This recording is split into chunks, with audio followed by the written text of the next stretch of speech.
Àwọn ọba kejì orí kejìlá.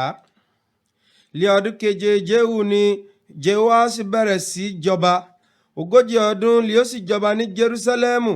Orúkọ ìyá rẹ̀ a máa jẹ́ Sibaya ti Bersheba. Joash sì ṣe èyí tí ó tọ́ lé ojú Olúwa lé ọjọ́ rẹ̀ gbogbo, nínú èyí tí Jehoiada àlùfáà ń kọ́. Kìkì ibi gíga wọn ni a kò mú kúrò.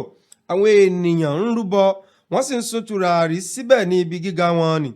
Joash sì wí fún àwọn àlùfáà pé gbogbo owó tí a yà sí mímọ́ tí a sì mú wá sínú ilé Olúwa, àní olúkúlùkù owó tí ó kọjá àti owó ìdíyelé olúkúlùkù àti gbogbo owó tí ó ti inú ọkàn olúkúlùkù wá láti mú wá sínú ilé Olúwa, ẹ jẹ́ kí àwọn àlùfáà kí ó mú tọ̀ ara wọn olúkúlùkù láti ọwọ́ ojúlùmọ̀ rẹ̀.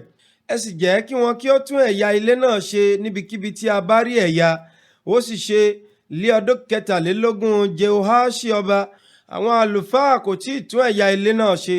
Nígbà náà ni Jehoash ọba pè Jehoiada àlùfáà àti àwọn àlùfáà mìíràn, ó sì wí fún wọn pé, èéṣe tí ẹ̀yin kò tún ẹ̀yà ilé náà ṣe? Ǹjẹ́ nísinsìnyí ẹ má ṣe gba owó mọ́ lọ́wọ́ àwọn ojúlùmọ̀ yín, bí kò ṣe pé kí ẹ fi lélẹ̀ fún ẹ̀yà ilé náà. Àwọn àlùfáà sì jẹ́ ọ̀hẹ́n láti má gba owó lọ́wọ́ àwọn ènìyàn mọ́, tàbí láti má tún ẹ̀yà ilé náà ṣe.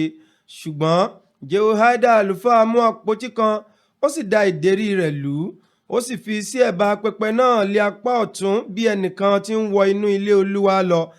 Àwọn àlùfáà tí ó sì ń tọ́jú ìloro náà fi gbogbo owó tí a mú wá inú ilé Olúwa sínú rẹ̀.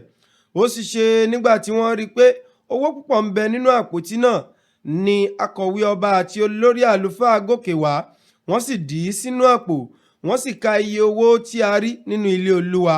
Wọ́n sì fi owó náà tí a kà lé ọwọ́ àwọn tí ó ń ṣiṣẹ́ náà, àwọn tí ó ń ṣe àbójútó ilé Olúwa.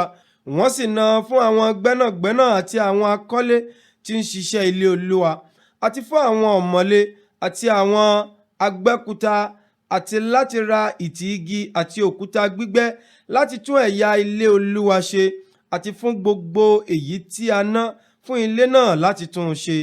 Ṣùgbọ́n nínú owó tí a mú wá sínú ilé Olúwa, a kò fi ṣe ọpọ́n fàdákà, àlùmágàjì fìtílà, àwokòtò, ìpè, ohun èlò wúrà tàbí ohun èlò fàdákà kan fún ilé Olúwa.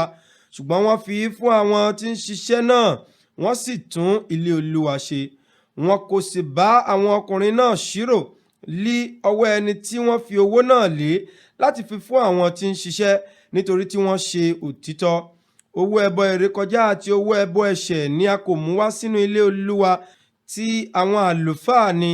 Nígbà náà ni Hazael ọba Síríà gòkè lọ, ó sì bá Gáàtì jà, ó sì kó. Hazael sì dojú rẹ̀ kọ àti gòkè lọ sí Jerusalemu. Joash ọba Juda sì mú gbogbo ohun èlò mímọ́ ti Jehoṣafati àti Jehoramu àti Asaiah àwọn bàbá rẹ̀. Àwọn ọba Juda sì yà sí mímọ́, àti ohun mímọ́ tirẹ̀, àti gbogbo wúrà tí a rí níbi ìṣúra ilé Olúwa àti ní ilé ọba. Ó sì rán sí Hazael ọba Síríà, òun sì lọ kúrò ní Jerusalemu. Àti ìyókù ìṣe Joash àti ohun gbogbo tí ó ṣe, a kò wá kọ wọ́n sínú ìwé ọ̀rọ̀ ọjọ́ àwọn ọba Juda. Àwọn ìránṣẹ́ rẹ̀ sì dìde, wọ́n sì di rìkíṣí, wọ́n sì pa Joash ní ilé Mílò, tí ó sọ̀kalẹ̀ lọ sí Sílà, nítorí Josakari ọmọ Ṣimeti àti Jehosabadi ọmọ Ṣomeri. Àwọn ìránṣẹ́ rẹ̀ pa á, ó sì kú. Wọ́n sì sin pẹ̀lú àwọn bàbá rẹ̀ ní ìlú Dáfídì. Amasiah ọmọ rẹ̀ sì jọba ní ipò rẹ̀.